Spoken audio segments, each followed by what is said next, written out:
Bienvenido a mi canal de audiolibros. Si todavía no lo has hecho, por favor, suscríbete. Me ayudaría muchísimo si lo hicieras. En este momento estamos leyendo la obra clásica Frankenstein de Mary Shelley.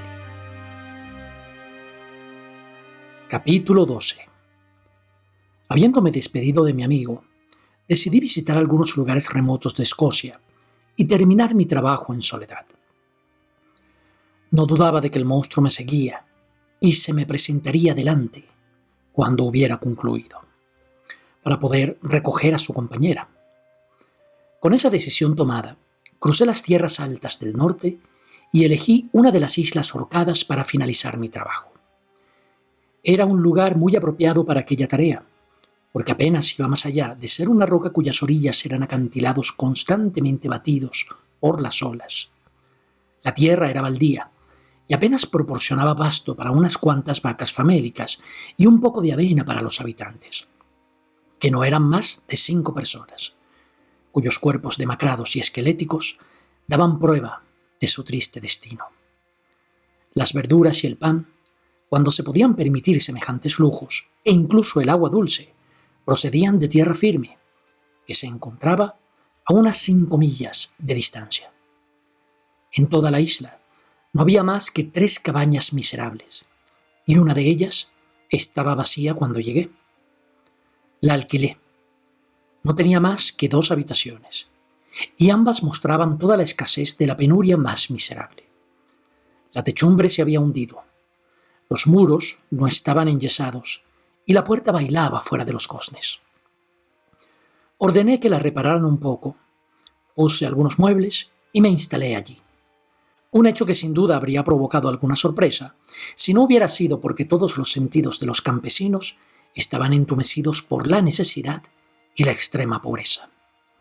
En todo caso, pude vivir sin que nadie me observara ni me molestara, y apenas si me agradecieron la comida y las ropas que les di. Hasta ese punto el sufrimiento debilita incluso las emociones más primitivas de los hombres. En aquel retiro, dediqué las mañanas al trabajo, pero por la tarde, cuando el tiempo me lo permitía, paseaba por la playa pedregosa junto al mar, para contemplar las olas que rugían y rompían a mis pies. Era un paisaje monótono y, sin embargo, siempre cambiante. Pensé en Suiza. Era tan distinta a aquel desolado y aterrador lugar. Sus colinas están cubiertas de viñedos y sus granjas salpican aquí y allá los valles.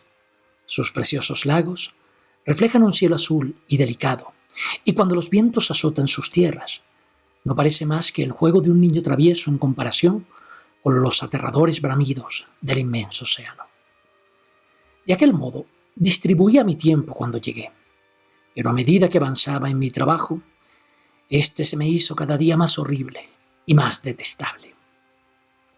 A veces ni siquiera tenía valor para entrar en el laboratorio durante varios días, y en otras ocasiones permanecía allí encerrado día y noche, con la única idea de terminarlo de una vez. Verdaderamente estaba inmerso en una tarea asquerosa. Durante mi primer experimento, una especie de frenesí de entusiasmo me había cegado ante el horror del trabajo que estaba llevando a cabo. Mi mente estaba absorta en los resultados de mi labor y mis ojos permanecían cerrados ante lo horroroso de mi proceder. Pero ahora lo estaba haciendo a sangre fría y mi corazón a menudo enfermaba ante lo que estaban haciendo mis manos. En aquella situación, entregado al trabajo más detestable, en una soledad donde nada podía reclamar mi atención aparte de lo que me traía entre manos, mis nervios comenzaron a resentirse. Siempre estaba inquieto y atemorizado. A cada paso temía encontrarme con aquel ser que me acosaba.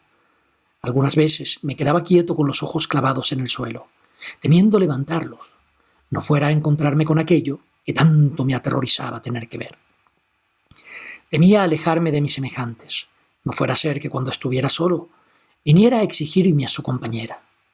Mientras tanto, seguía trabajando, y mi trabajo ya estaba considerablemente adelantado. Observaba con placer la idea de darlo por terminado. Sin embargo, la liberación de aquella maldición que estaba sufriendo era una alegría en la que nunca me atreví a confiar del todo. Una tarde estaba sentado en mi taller. El sol ya se había puesto y la luna estaba saliendo en ese momento tras el mar.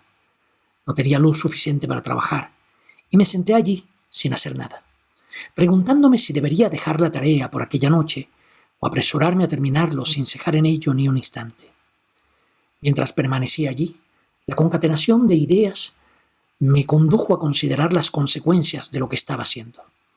3 años antes me había enfrascado del mismo modo y había creado un monstruo cuya violencia inconcebible había destruido mi corazón y lo había anegado para siempre con los remordimientos más amargos. Y ahora estaba a punto de crear otro, cuyo carácter también desconocía por completo. Aquella cosa podría ser 10.000 veces más perversa y malvada que su compañero, y podría deleitarse en el asesinato y en la villanía. Él me había jurado que se apartaría de los hombres y que se ocultaría en los desiertos, pero ella no. Y ella, que se convertiría probablemente en un animal pensante y racional, podría negarse a cumplir un pacto acordado antes de su creación. Puede que incluso se odiaran. La criatura que ya vivía aborrecía su propia deformidad. ¿Acaso no experimentaría un aborrecimiento aún mayor cuando la viera reflejada ante sus ojos en forma de una hembra? También puede que ella le volviera la espalda ante la belleza superior del hombre. Puede que se apartara de él y así volvería a estar solo, y enloquecería ante la nueva provocación de verse despreciado por uno de su propia especie. Aunque ellos abandonaran realmente Europa y fueran a vivir a los desiertos del Nuevo Mundo, tendrían la intención de engendrar hijos, y así se propagaría sobre la tierra una raza de demonios cuya figura y mente sumiría al hombre en el terror. ¿Es que tenía yo algún derecho, solo por mi propio beneficio, a infligir esta maldición a las generaciones futuras? Me había dejado convencer por los sofismas del ser que había creado. Me había dejado convencer por sus diabólicas amenazas. Y ahora, por vez primera, el horror de mi promesa se presentó claramente ante mí.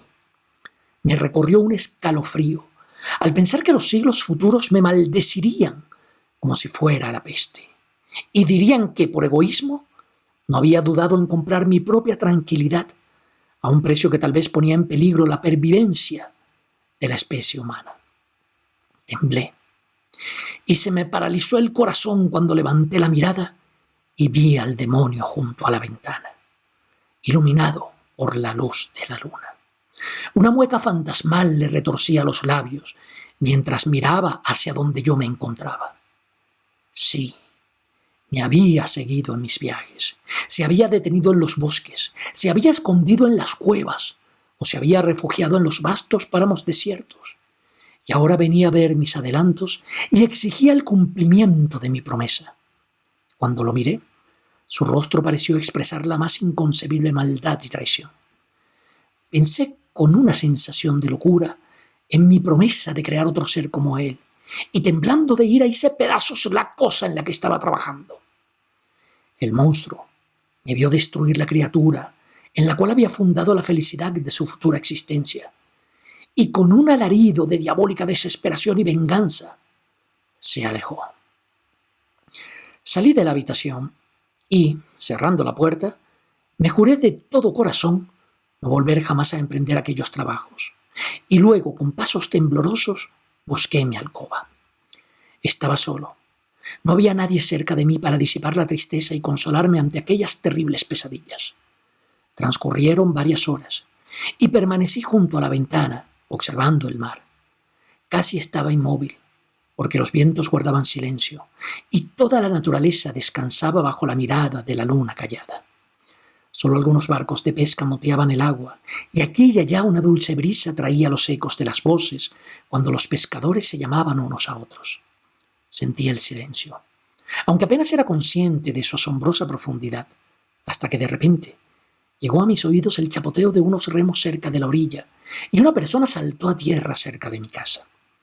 Pocos minutos después, oí el chirrido de mi puerta, como si alguien estuviera intentando abrirla muy despacio. Estaba temblando de la cabeza a los pies. Tuve el presentimiento de quién podía ser y pensé en avisar a alguno de los campesinos que vivían en una casa no muy lejos de la mía. Pero me encontraba aturdido, por esa sensación de impotencia que tan a menudo se vive en las pesadillas, cuando uno trata en vano de huir de un peligro inminente y le resulta imposible moverse. Entonces oí el sonido de unas pisadas en el pasillo. La puerta se abrió y el engendro, al que tanto temía, apareció. Cerrando la puerta se aproximó a mí y dijo con una voz ahogada: «Has destruido la obra que comenzaste. ¿Qué es lo que pretendes? ¿Te atreves a romper tu promesa? He soportado calamidades y miserias. Abandoné Suiza detrás de ti.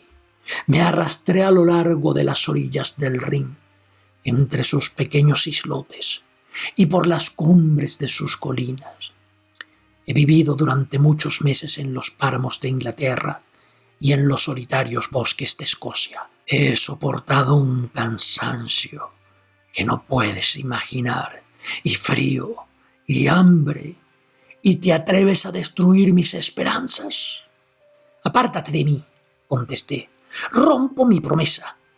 Nunca crearé otro ser como tú, igual de deforme e igual de criminal». «Esclavo», dijo el engendro, «ya intenté razonar contigo una vez, pero has demostrado ser indigno de mi condescendencia. Recuerda que yo tengo el poder. Tú crees que eres miserable, pero yo puedo hacerte tan desgraciado que incluso la luz del día podría resultarte odiosa. Tú eres mi creador, pero yo soy tu dueño. Obedéceme». «Monstruo», dije, «la hora de mi debilidad ha pasado y el tiempo de tu poder ha concluido. Tus amenazas no pueden obligarme a cometer un acto de maldad, sino que me confirman en la decisión de no crear para ti una compañera en el crimen. ¿O es que debo a sangre fría arrojar al mundo otro demonio cuyo único placer consiste en sembrar muerte y destrucción? Vete, no cambiaré de opinión, y tus palabras solo conseguirán aumentar mi furia».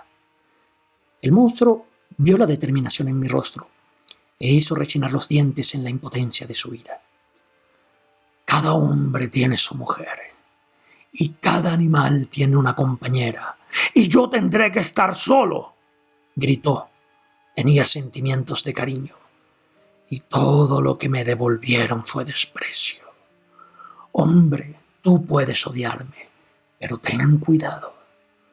Tus horas transcurrirán entre el terror y el dolor, y muy pronto caerá sobre ti el rayo que te arrebatará la felicidad para siempre. ¿O es que piensas que vas a ser feliz mientras yo me arrastro en mi soportable sufrimiento? Tú puedes negarme todos mis deseos, pero la venganza permanecerá.